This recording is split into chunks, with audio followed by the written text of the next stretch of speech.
Now that inflation is starting to rear its ugly head again in developed economies, I thought I would share some thoughts. So, how and why does inflation happen? Who are its winners and losers? What does it mean for the way we live and for our investments? And how should we react to it? These are not easy questions.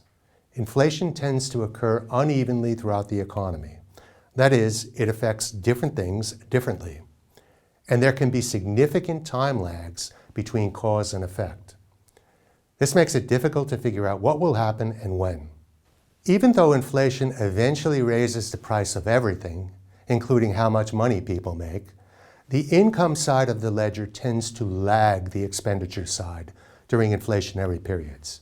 For example, in the US in the 1970s, we had a period of sustained double-digit inflation, accompanied by sluggish economic growth.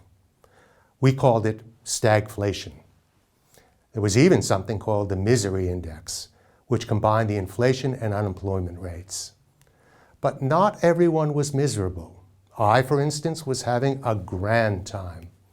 I worked my way through university as a part-time waiter and bartender, and my tips quickly reflected the looser monetary conditions. My big expenses, like tuition, were fixed and didn't go up at all. I was still maybe 6 or 7 years away from landing my first real job, and so had plenty of time for wages to catch up with the general price level. So there are some winners as well as losers from inflation.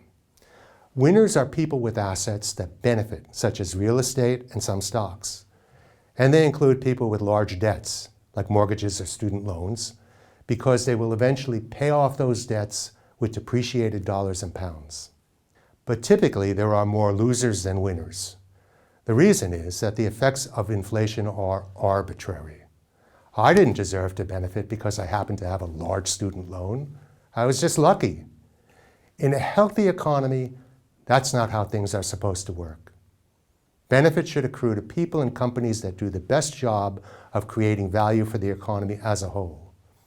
In this way, economic growth is maximized and living standards increase.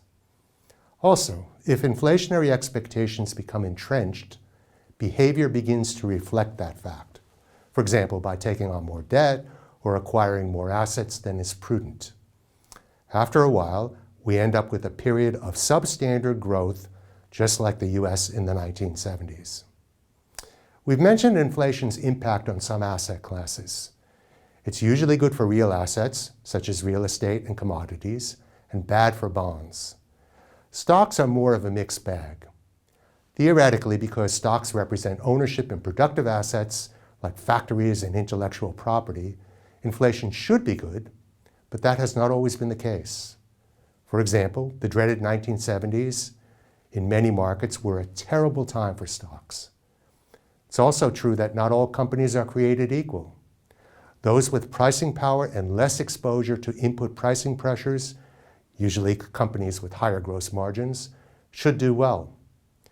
But companies that can't raise their product prices fast enough to compensate for rising cost pressures can be decimated.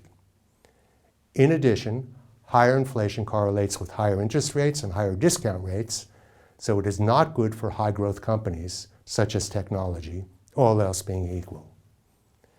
In the short run, whether we are in for a period of high inflation or even stagflation, it's up in the air. But to paraphrase the old Chinese saying, we certainly do live in interesting times.